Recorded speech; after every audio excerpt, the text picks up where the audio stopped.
You got to put your glasses on, right?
Ready?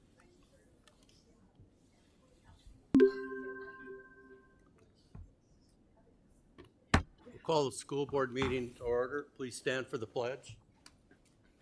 I pledge allegiance to the flag of the United States of America and to the republic for which it stands, one nation, under God, indivisible, with liberty and justice for all.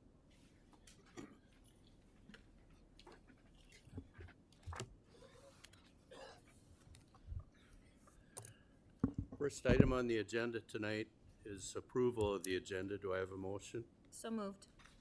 Moved by Ashley, second. Second. Second by Dave. Discussion.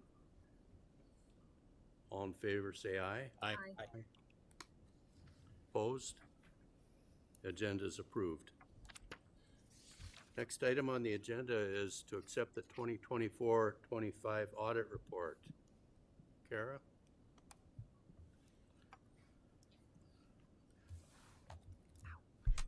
Good evening. Tonight, Jackie Knowles, one of the two audit partners who are on our audit this year, will be presenting the audit results. When it's done, if the board could just accept the audit, that would be great.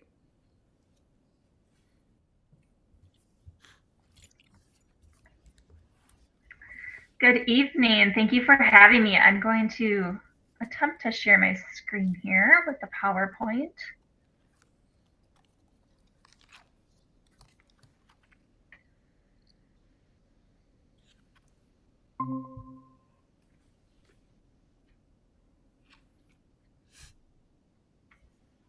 Can everyone see the first slide of the PowerPoint? Yes. Okay, great. As Kara said, I'm Jackie Knowles from Bergen KDV. I'm going to be going over a summary of the results of our audit and also a summary of the district's operating results for fiscal year 2025. The main purpose of our audit is to provide our independent auditor's report. In this report, we are providing an unmodified or a clean opinion on the district's financial statements, meaning that the financial statements are presented fairly in all material respects the financial position of the district as of June 30th, 2025, and also all of the activity that occurred within the year. This is the best opinion that we can offer and the same that the district has been receiving. We have 3 additional reports that we are required to issue in addition to the independent auditor's report. The first one listed here is our report related to government auditing standards. This is required because of some of the state and federal funding that the district receives. We take a closer look at internal controls and also compliance with laws, grants, contracts, other regulations. We had 1 repeat internal control finding, the lack of segregation of accounting duties. This is primarily due to the business manager having full general ledger access, as well as performing some of the reconciling duties for year end. Jackie? Yes. This is Matt. The slides are not advancing, so we're still stuck on the title slide. Okay, sorry about that. I can see it advance on mine, so maybe I'll, can you see it now on audit communications? Yep.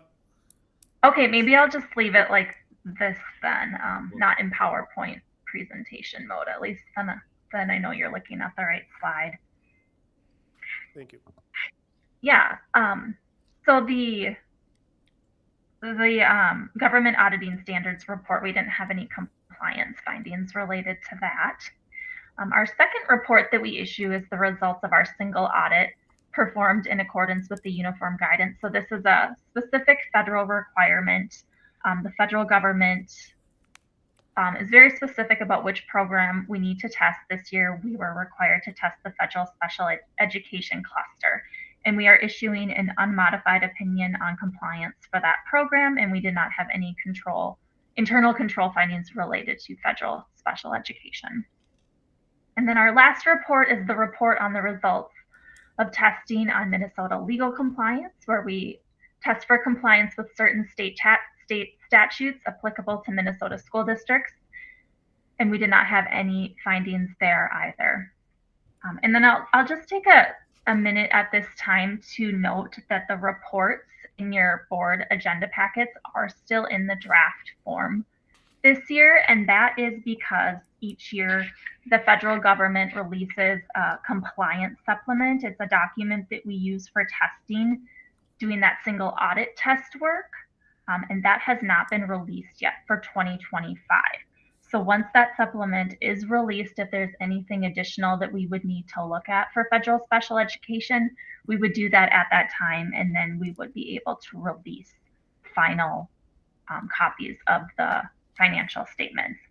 But we cannot release anything final until after that compliance supplement is released, and that's specific direction from the federal government.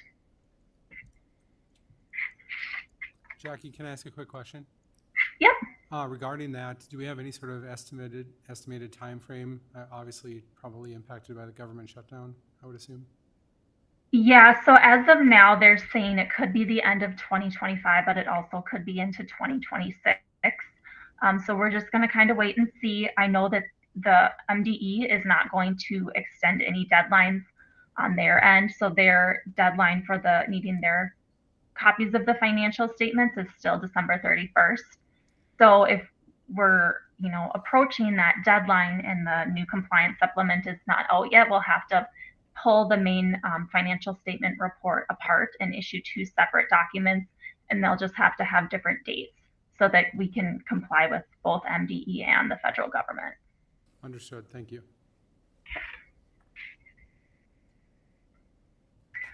So with that, I'm going to move on to the financial results for this year.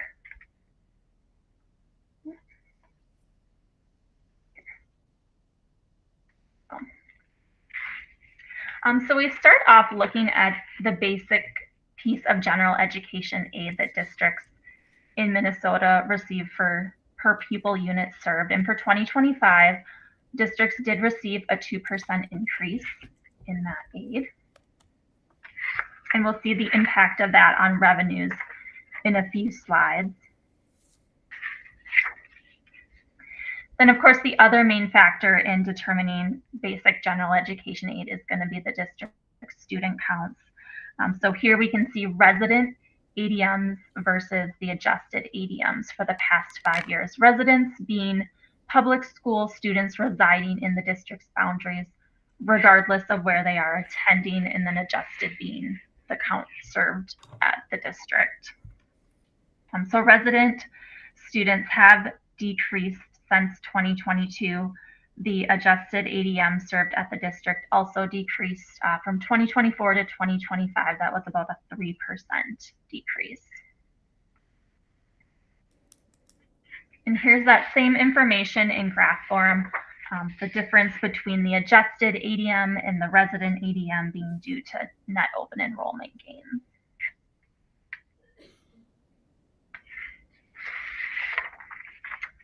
And then we have the weighting factors from the state here. They have remained unchanged over the last 5 years.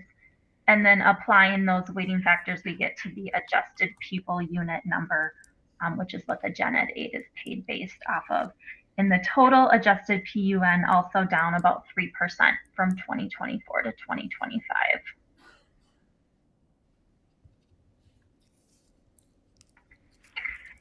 And then that same information again in graph form, so you can see that decrease was across both resident and non-resident PUN from 2024 to 2025.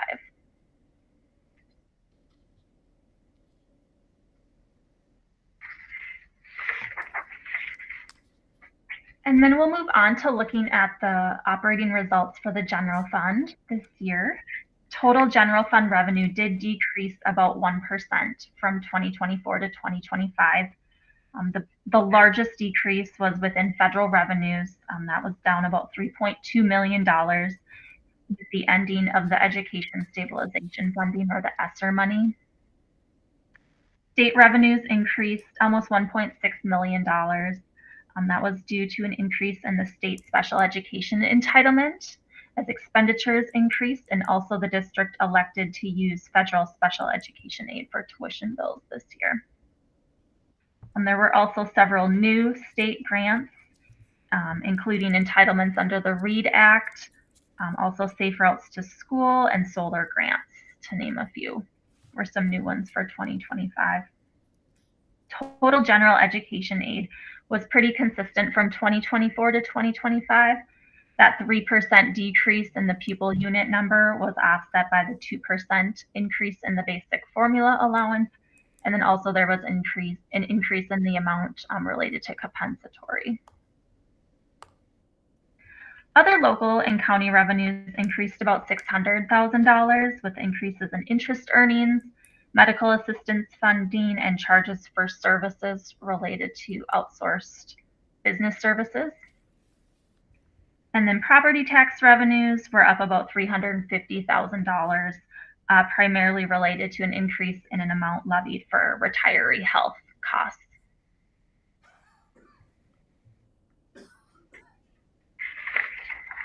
Looking at the general fund sources of revenue for 2025, revenue from the state was the largest at 77%. That compares to 74% in 2024. The biggest reason for that increase is because federal was down to 4% in 2025.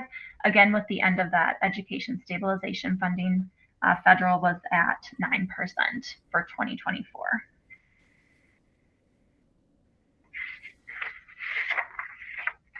And then we can take a look at revenues per student so we can provide some comparative information with similar sized districts and statewide averages. Grand Rapids does continue to report lower revenues from property taxes per ADM served than the statewide average and the average for similar sized districts. The district's total general fund revenues has been below the statewide average for all years presented here.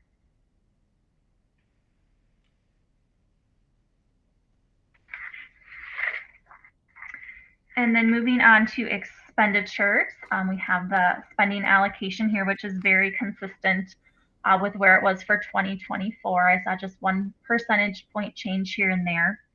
Total expenditures did increase about 3.9 million, or about 6.5% in total. But again, that was spread fairly evenly across the various programs of the district. That increase was due to cost of living increases and step and lane movement. Plus, the district did pay for about $2 million of retiree health costs from the general fund in 2025, as that trust is running out.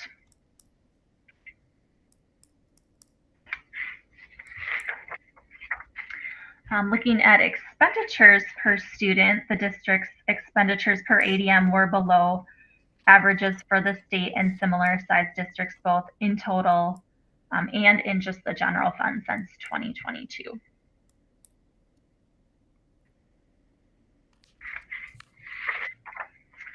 And then next we'll move on to looking at budget to actual results for the general fund. In total, revenues came in over budget about $2.6 million. Percentage-wise, it was a small variance at 4.1%. The majority of that variance was in revenue from state sources, which was over budget because the actual student counts did exceed what was estimated throughout the budgeting process. Also, the district used a portion of federal special education aid for tuition billing, and that wasn't reflected in the budget.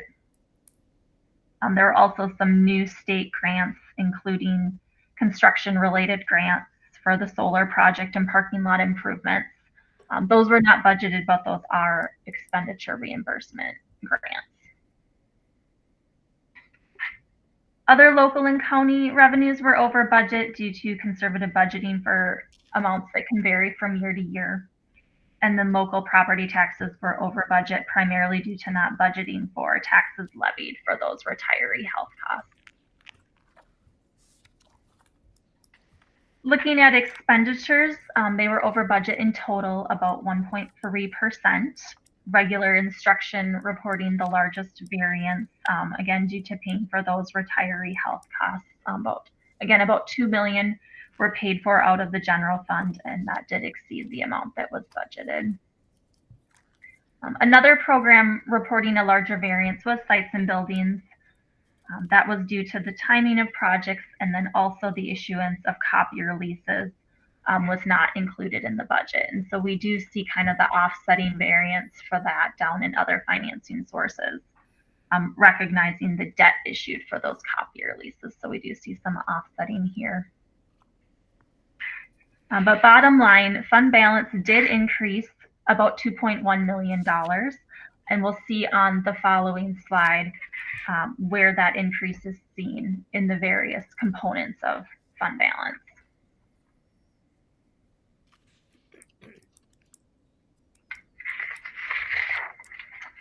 So this summarizes the general fund operations for the last 5 years, and then the various components of fund balance is the main piece of this table.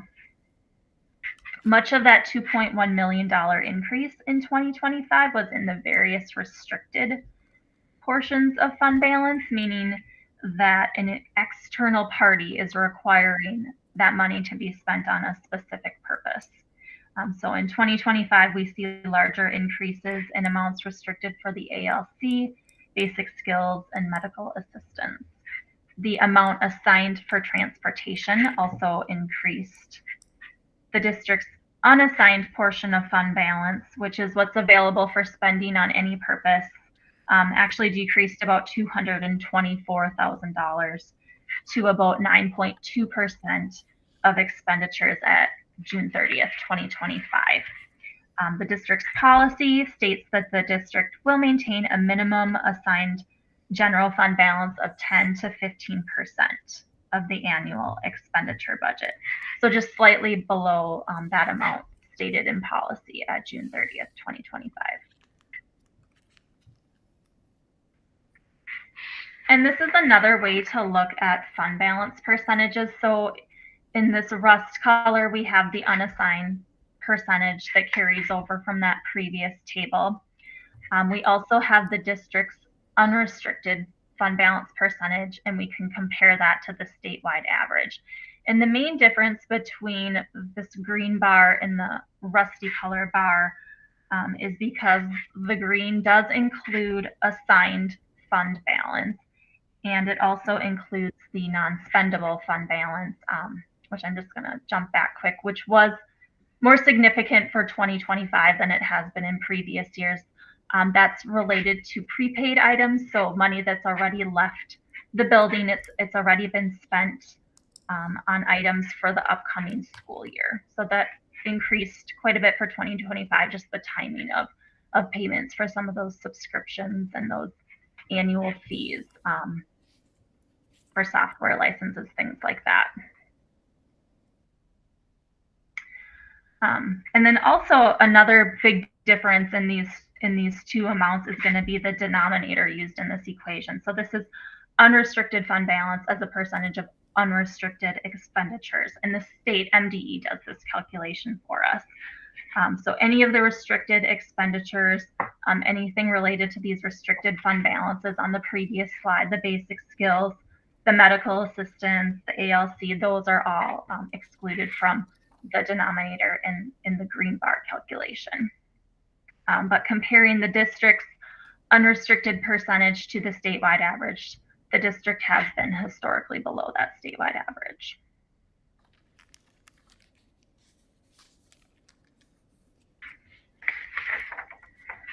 And then we'll move on to the food service fund, where revenues for 2025 did decrease about 3.3% with a decrease in a la carte sales to students.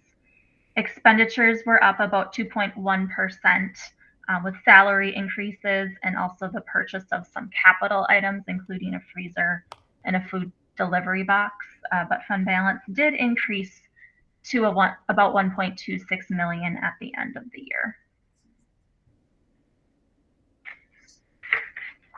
And then in the community service fund, revenues were flat from 2024 to 2025. Expenditures were up about 4.7%.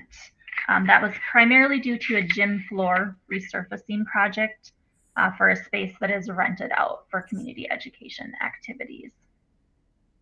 So fund balance went up about $35,000 this year to almost $831,000 at the end of the year. And that was positive in all of the components of fund balance as well at the end of the year. And then my last slide takes a look at the health insurance internal service fund. Since 2022, revenues have exceeded expenses in this fund. This fund's net position was almost $4.58 million at the end of the year. This equates to approximately 32.4% of expenses compared to the district's goal of 35%. So we do see a large increase over the last 5 years. Just wanted to note the net position percentage in 2021 was only 5.1% of expenses. Again, that goal is 35%.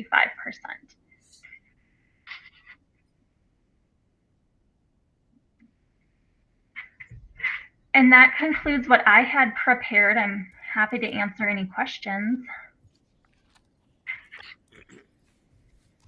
Any questions?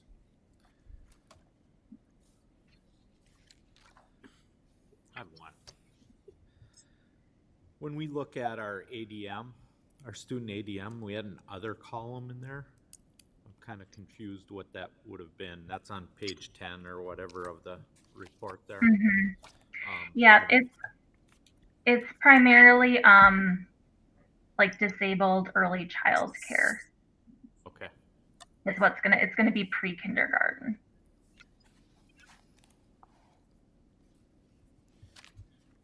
At this point, I'm looking for a motion to accept the 2024-25 audit report. So moved. Moved by Dave, second. David. Second by David. Discussion. Mr. Chair, I'd just like to call out the fact that it's a great news that we have another clean budget after a previous clean budget. And I just want to call out the fact that we're incredibly blessed to have Kara leading our business management team.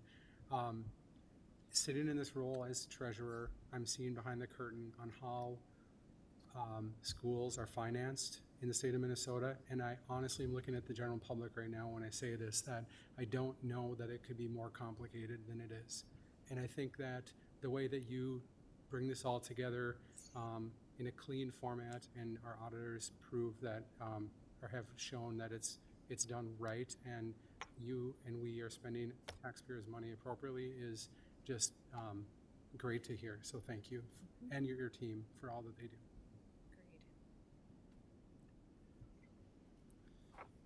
Mr. Chair, I just, Further discussion? yeah, if I could just make sure and emphasize a couple things. I want to make sure they don't go unnoticed or unemphasized. Our auditor, Jackie, talked about that fund balance component, and it's worth clarifying.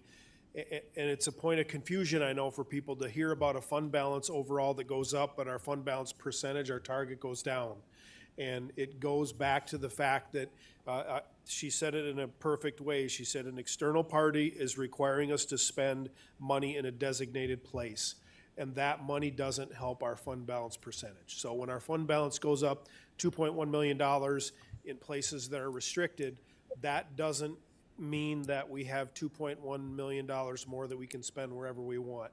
And that's confusing, I understand that, but that is the explanation for why we can have a fund balance policy number go from 10.2 to, or 10.1 to 9.2%. So it's important to clarify. I'm not trying to be redundant, but it's that important. The second thing that I want to make sure we highlight and don't miss, that the health insurance internal service fund. There have been a few things that we've really had to make tough decisions on and stick to what we know we need to do, and not pass the buck. And as Jackie mentioned, in 2021, that fund was down to 5%. And some really hard decisions had to be made by that fringe benefit committee, had to be made by the board, including large rate hikes and changing insurance plans in negotiations to get our health insurance fund in a place that it is today.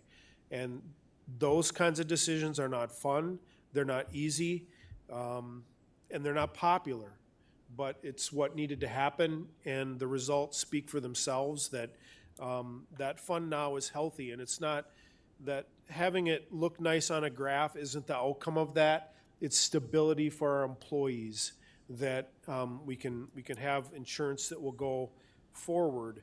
So I think that's the outcome that everybody benefits from due to those tough decisions. And then the last thing, I want to piggyback on what Dave said. We're beyond fortunate to have Kara here. Her expertise is unmatched, and she does a great job leading that team. And so I want to thank you too. Further discussion? We have a motion and a second. All in favor of approving the 2024-25 audit report, say aye. Aye. Aye. Opposed? The audit report is accepted. Next item on the agenda, approve the minutes of the 9/22/25 regular school board meeting. Do I have a motion? So move, David. Moved by David, second. Second. Second by Ashley. Discussion? Hearing none, all in favor say aye. Aye. Aye. Opposed? Minutes are approved. Next item on the agenda is to approve the consent agenda. Just a reminder, these are routine items and do not require discussion. Do I have a motion? So moved. Moved by Ashley, a second. Second. Second by Dave. All in favor say aye. Aye. Aye. Opposed? Consent agenda is approved.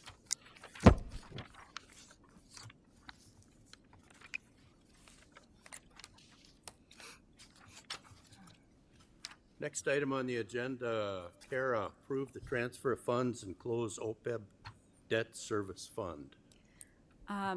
So in your audit, this is already reflected, anticipating you approving this. During the past year, in February, we paid off the remainder of our OPEB bonds. That was done in February. So we had a balance of $1.4 million sitting in that debt service fund. I'm asking approval to transfer that to our existing debt service fund. We have some assets, we have cash, we have delinquent taxes, and all of those will get transferred to the remaining debt service fund. That's the only option. I can't move it to the general fund for operations. So this will just be used going forward in the remainder of our debt service, calculating what's allowable for our taxes as an existing fund balance.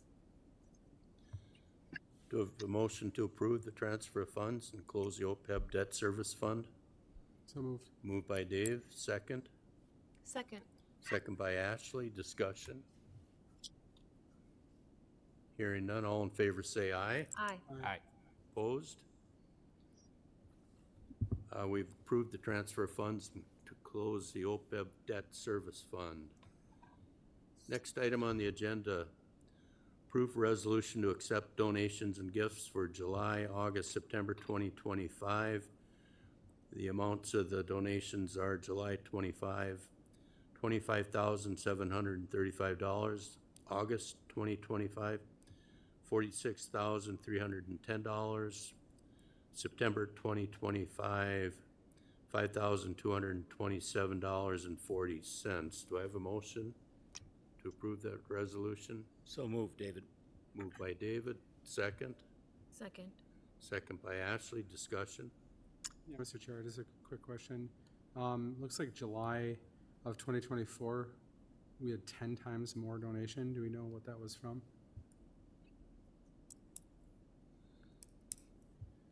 Last year in July, we received a $250,000 donation for the Big Fork community room, the athletic room that was built. It was part of funds that were raised. So when that project was done, we got that last amount of donations. Understood. Thanks, Kara.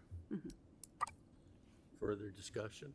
Deep appreciation to our community for their very generous support in many ways. All in favor say aye. Aye. Opposed? We've accepted the donations and gifts for July, August, September 2025. Next item on the agenda, approved transition of Medicare eligible retirees to group Medicare retiree plans. Superintendent Gross. Thank you, Mr. Chair. I thought it would be good, just really for the public's sake and to demonstrate an overview of the deeper dive that you've taken as a board as we've gone through this work. This is information that you've seen before, so I don't, Julie, you can probably advance. Oh, there we go. Yeah. We talked about this last Monday, the background, how we had this large obligation. Kara just referenced our trust fund being exhausted, and that's why that service fund is being retired as well. We don't have a bonding option like we had in 2009, and without a change, we are shifting to a pay-as-we-go model, which will create a property tax increase and less flexibility. Our liability is currently $126 million. That's actually larger than when we first started doing this, when the bonds were sold. We have a number of staff, and it's difficult to calculate that. We've talked about that because it's uncertain, who will continue to work here, but there's 70 people that could potentially qualify still, so the number of retirees that would be eligible is going to be larger in the future for a while. And the annual liability is about $5.5 million. One of the reasons for the trust being exhausted is that insurance premiums have gone up a great deal, larger than anyone would have predicted. And this chart shows the change over the last 18 years by a factor of 3 times. So going from 400 to 1,200, 1,000 to 3,000, et cetera. Again, just sharing this data again for you. And you can see the actuarial liability at the bottom going from 58 million to 126 million now, despite the fact that the trust paid out $52 million over its existence. In order to make a change, we needed to really check 3 boxes when we talked to our attorney. One is to maintain the contractual obligation from when employees retired. The obligation that we had to our retirees, which is important, was that the district would continue to maintain those percentage contributions. So, for instance, and it's not the case for all employees, but for many of them, if they retired under 90% for a family premium, we need to continue to honor that, regardless of what that percent was. That was important to do that, and the proposal that we're looking at tonight does that. The second thing is looking at contract language that we currently have in place, and the contract language we currently have in place doesn't preclude us from moving in this direction. So that's important. And then finally, the last one, it's uncertain or unclear for sure if this even applies in this situation. The word aggregate value gets used quite a bit with respect to insurance. We know for sure, it's very clear, the language is that aggregate value cannot be changed for active employees. But we've checked this box too, knowing that it's been determined that the plan doesn't reduce benefits in the aggregate. So we're checking that box even though it's unclear even if we would need to. So those things had to be in place in order for the board to move forward with the change. I should mention that we've been consulting with Ed Minnesota, which is both the representative of the largest group of employees we have currently and also the union that represented the largest group that we had. And we've been working with them since we started this discussion. They've acknowledged that the board has the authority to make this decision. They've determined that there isn't anything grievable that the board is considering, and recognizes that for many retirees this actually may be a benefit, not just kind of a stay still. Oh, I think because you clicked, it's not going to let me go here.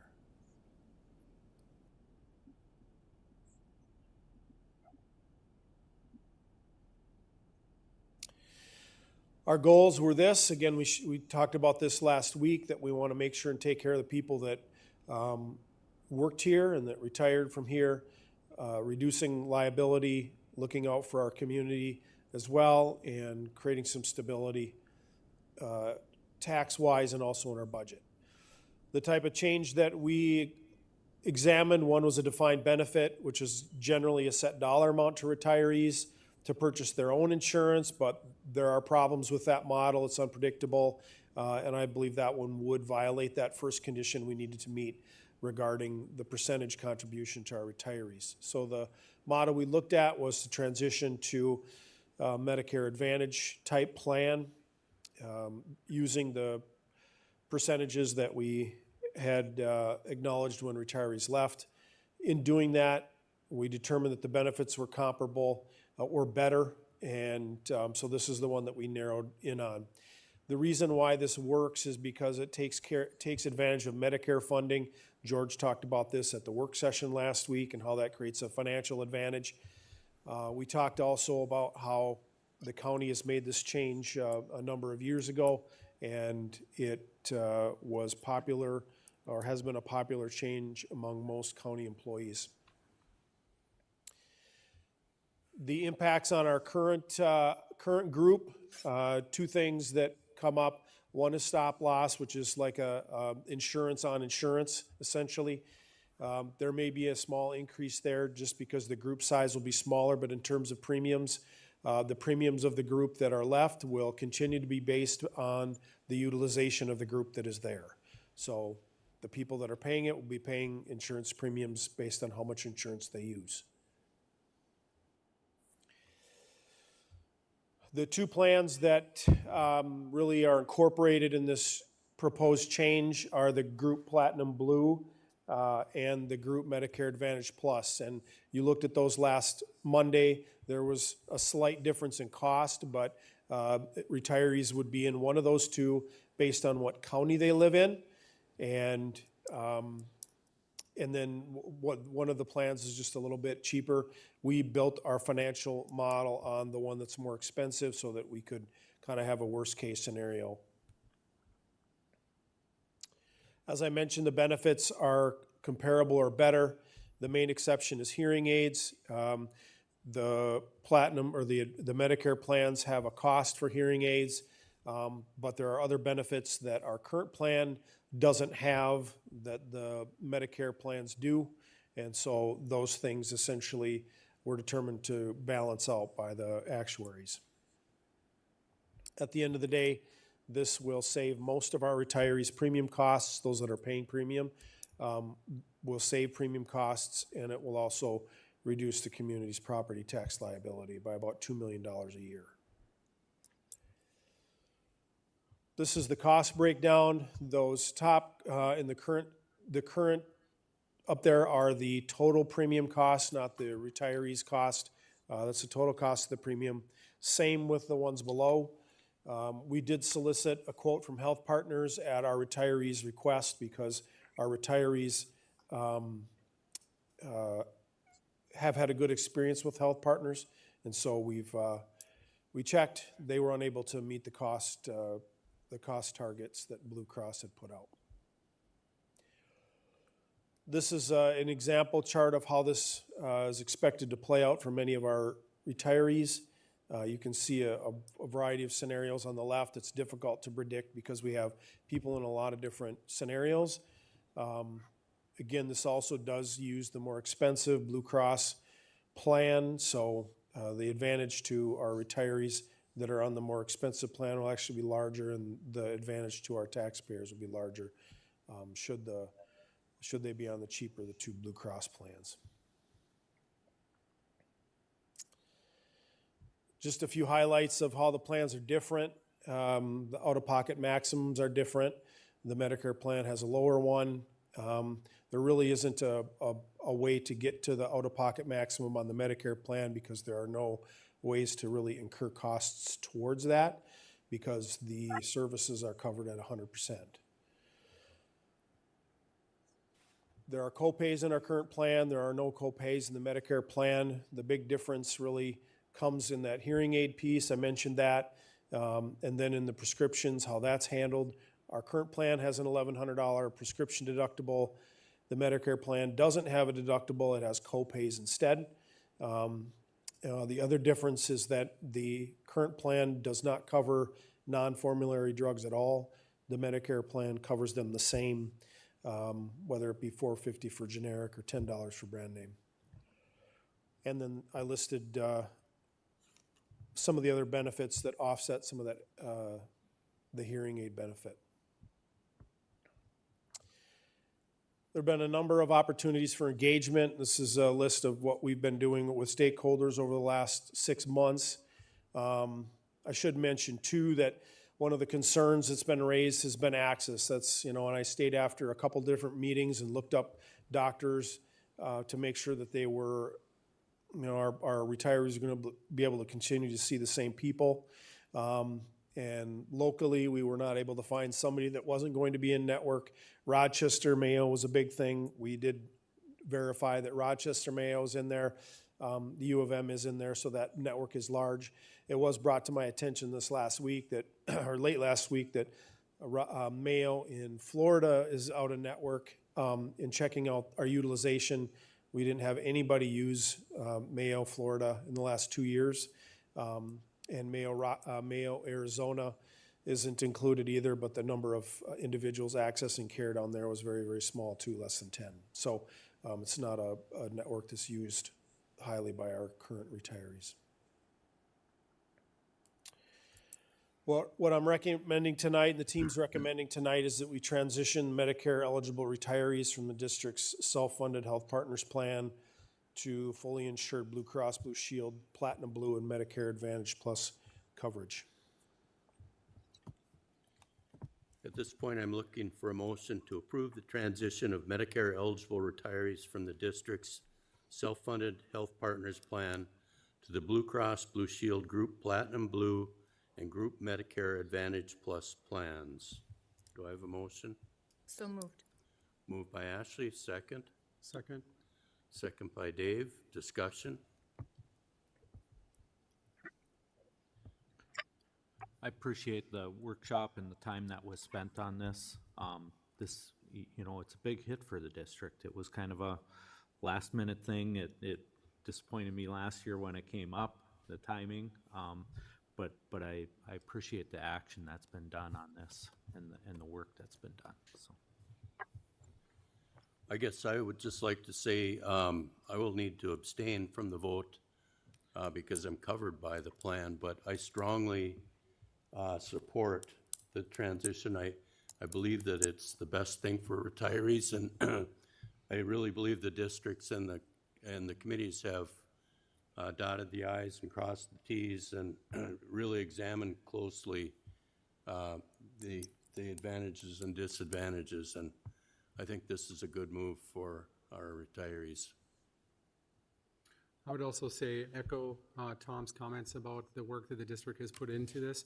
And I think it's been great to see the amount of engagement from the retirees that have participated in the sessions, the concerns that were shared, just in an open forum, I think is very healthy. And it was great to see people coming and getting their questions asked and answered. So I definitely echo what Tom said about the work that the district did. Mr. Chair, David? I also will refrain from or abstain from voting on this. I'm covered under this plan. I've reviewed the plan extensively. I think it's a great plan for retirees, but the biggest thing for me is the community can save $2 million a year with this plan. That's huge. So the community is really benefiting from this change. Further discussion? I guess just maybe a point of order, Julie, with 3 people voting, is that enough for quorum? Yes, how that works is abstains go toward the majority vote.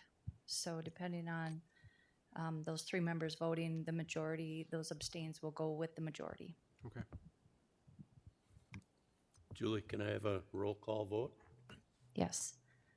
David Marty, Abstain. Dave Cowan, Aye. Ashley Goodman, Yes.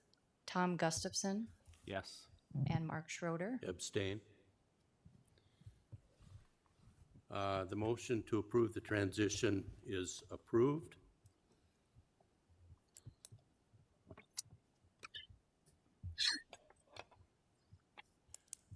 Next item on the agenda, designate Superintendent Matt Gross as the local education agency representative with authority to file an application for funds for the school year 2025-26. So moved, David. Moved by David. Second. Discussion. All in favor, say aye. Aye. Aye. Opposed? Superintendent Gross has been designated. Congratulations. Thank you, sir. With our appreciation. Next item on the agenda, schedule the 2026 school board organizational meeting. Superintendent Gross. Yeah, this is something that we do this time of year every year. The first meeting of the calendar year is the meeting that the board establishes committees and elects officers. This recommended day and time is consistent with what we've done previously. So I'd recommend that the board schedule their organizational meeting for 2026, January 5th at 6:30 p.m. Do I have a motion? So moved, David. Moved by David, second. Second. Second by Dave. Discussion. Hearing none, all in favor say aye. Aye. Aye. Opposed? We'll be meeting January 5th, 2026 at 6:30 to reorganize. Next item on the agenda, approve the ICS contract. Superintendent Gross. In your packet, you have a contract with ICS. This would be a renewal. Nathan Norton is here from ICS to field any questions.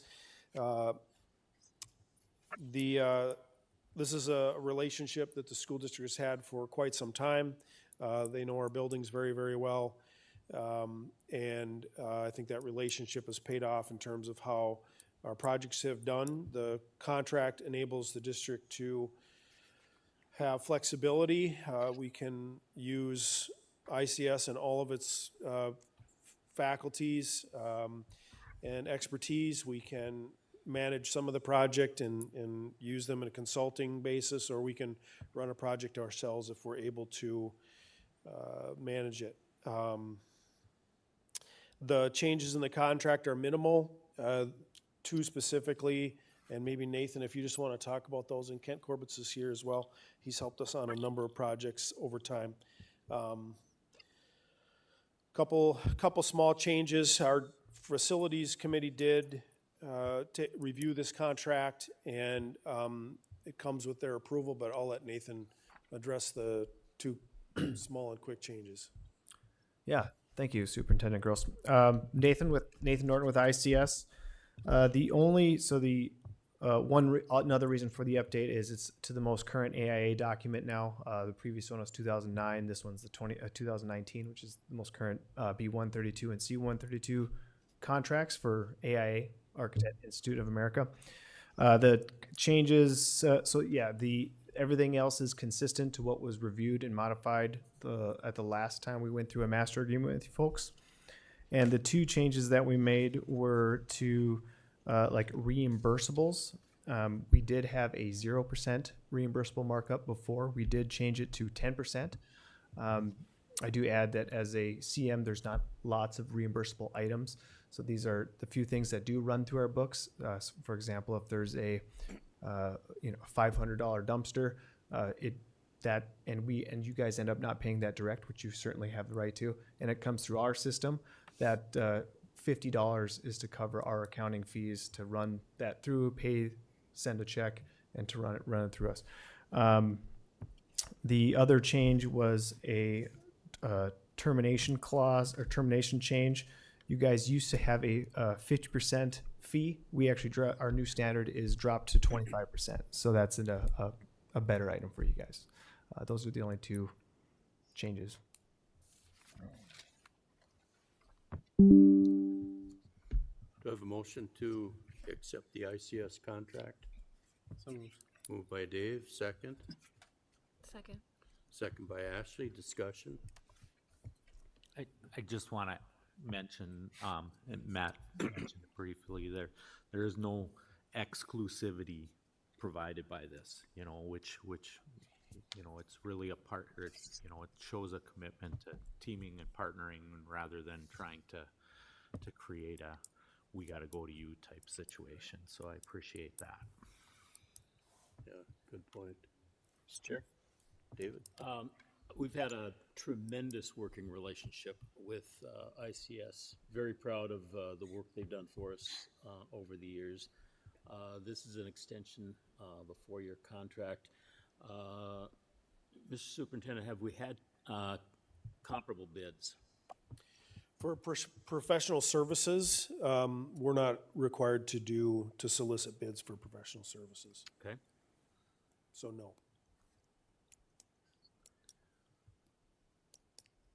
Further discussion? Hearing none, all in favor say aye. Aye. Aye. Opposed? I'll abstain. Okay. The ICS contract is approved. Next item on the agenda is board reports. Eva and Aaron, do you want to start out? Sure. So this week is the beginning of our homecoming week, so it's super busy week in the high school and other schools because they pair their dress up days. So each day of the week we have a dress up day and then an after school activity. And this year and kind of last year too, we kind of focused on making those after school activities, if we can, like a sports game, trying to get more involvement with students going to like soccer, volleyball games like that. So today was Adam Sandler Day. And then after school, we had a beanbag tournament and barbecue that started at 6:30 tonight. tomorrow is Taylor and Travis Day, so it's Jersey Day versus like wearing an Eras Tour outfit. And there's a boys soccer game at 5 versus Masabi East and a girls soccer game at 7 versus Hibbing. Wednesday's class color day, so seniors are going to wear red, juniors wearing blue, sophomores wearing green, and freshmen can wear gray or brown. And then we have the powder puff football game, so that's where each grade has a team, and it's like the girls, and they play football against each other, and at the end there's a winner, and the points for each like event this week go towards the homecoming cup, so you win that at the Pet Fest on Friday. Thursday's USA Day, and then there's a girls soccer game at 5 versus Enfield, and there's a boys soccer game at 7, and the opponent depends on who wins on the game, who wins the game Tuesday. And then Friday is school colors, so orange and black. We have our football game at Friday versus Proctor, and a Pep Fest that morning. Then we've had some events that have happened recently. So September 20th was our first semi-formal homecoming dance, which went really well. Then we also had our first blood drive on September 30th. It was very successful, but we don't have like the number of units or anything that we collected. Also, recently the Dig Pink volleyball game happened. The varsity won in 3 sets and helped raise over $14,500 for the Itasca Area Cancer Crisis Fund. And then this past weekend, the marching band went to Iowa for the Bands of America Regional Championship, where they competed against 33 bands from 7 states. Thank you. Wow, great report. Tom? Not much to report. We've been kind of in session quite a bit here lately, but since the last one, I was able to participate in or attend the. I shouldn't say I participated because I'm not a fun runner. How's that? But I did watch the fun run and I had fun in there. So I was at West. So that's all I have to say. David? Yeah, appreciation to students for a great report. Thank you. ESP negotiations on September 22nd. We're working through quite a number of issues in that regard. We haven't crossed the finish line yet, but we're moving forward on that. On September 24th, there was a community conversation on attendance matters. Schools across the state, across the country have serious attendance issues, and attendance really does matter in the success of a student. We have a tremendous team of people working on attendance issues with our students, and we're making some serious headway with that. The September 29th is the American Indian Education Advocate negotiation session. It was one of the initial sessions, and we're just working through some very beginning issues on that right now. Thank you. Dave? I have nothing to report. Ashley? My list is short. October 2nd was the 6th grade 5K run, and like Tom, I am not a runner, but it was awesome to see them take off and run. We had our superintendent blast the air horn to get them all started, so that was fun to watch them take off, and it took about 25 minutes to 30 minutes for them to make their way across that particular loop. So there was that. And then on the 3rd, I was a chaperone for the 6th grade STEM field trip that was in Hibbing. And that was a handful of different schools here in Itasca County and throughout the range. There was over 600 children in participation there. And it's just different organizations that show the children their future options and basically how things work within like the mining systems, different areas within STEM. So we had veterinarian clinics that were in participation. There were different organizations from like ICC that were there, just showing the kids different aspects of chemistry. The this was there just showing children how different life-saving techniques can be used, showing them different, just quick, brief methods of CPR, things like that. So that was fun to watch the kids participate and learn a bunch of different things in the STEM field. So that is my very short report. I've participated in a couple negotiation sessions, one with the teachers and one with Indian advocates. Other than that, it's a pretty busy time of the year, and I don't have anything other than that to report. Superintendent Gross. Sure, I have just two quick things for you, two updates that are kind of scheduled. One is just an update on what strategy team's been up to. One of our goals was around curriculum. There's been a number of curriculum meetings already this school year, including our first math meeting, so reps from all age levels, and the Northeast Service Co-op's math people are helping us through that. The second thing is around implementation fidelity, so walkthroughs are running. Principals are getting out in rooms to get data. In some cases, that fidelity data looks different. It might, if a building's goal is around consistent grading practices, that data might come back in the form of syllabi for them to review. So that's those are up and going. It's probably the earliest I'd say we've ever been out doing those. Failure rate reduction is one of the goals, and that's listed in the school action plan for all of our secondary schools, and some goals around there. So I'll be reviewing those action plans with principals. I've already gone and met with most of them. Online school is one of our goals, if you remember, and that is up and going. It's been a real learning curve. It's put pressure on some systems that maybe we didn't anticipate, so that's good to know. I think it was another reason to start small, but we're in the upper 50s for enrollment still. And buildings are incorporating principles of Anita Archer's work on evidence-based practices. Those building teams picked the principles that they felt they needed to work with first, and so those are happening as well. Second thing I wanted to just touch on was community engagement. This is one of the scheduled times to check in on this. Our definition of community engagement, again, this has been our focus instead of running a election this fall. This is a definition that our subcommittee came up with, involving stakeholders and listening and learning, meaningful dialogue and input gathering to help shape the future of our schools. So that's how we're defining our what.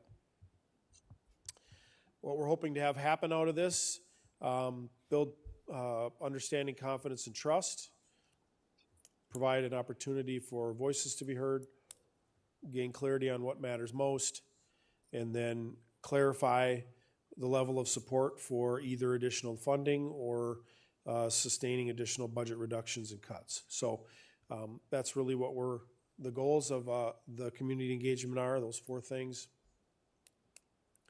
What's coming up next? I've had a couple meetings with Daler PR. If you remember back a couple months, we engaged them in a block of time.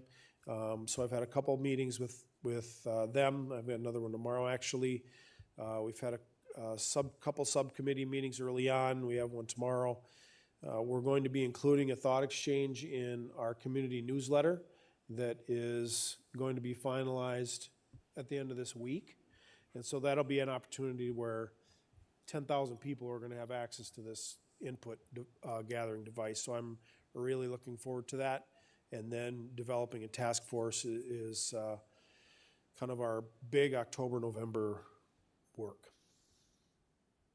So that's an update on community engagement. And that's all I have tonight, Mr. Schroeder. Thank you. Reminder, upcoming school board committee meetings dates are posted on each agenda.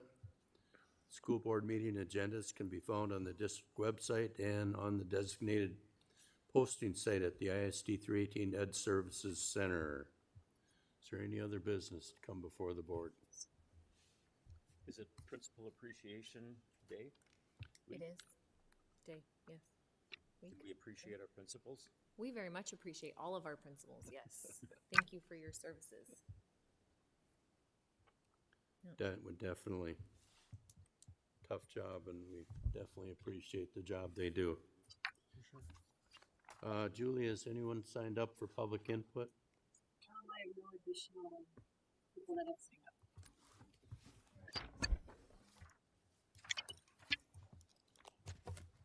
Pardon me? I signed up right now.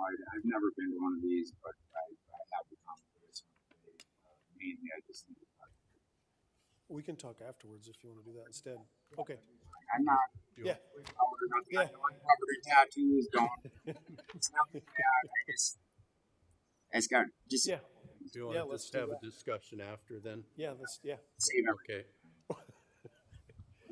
At this point, the school board meeting is adjourned. Thank you, Mark. Thanks, Mark. Well,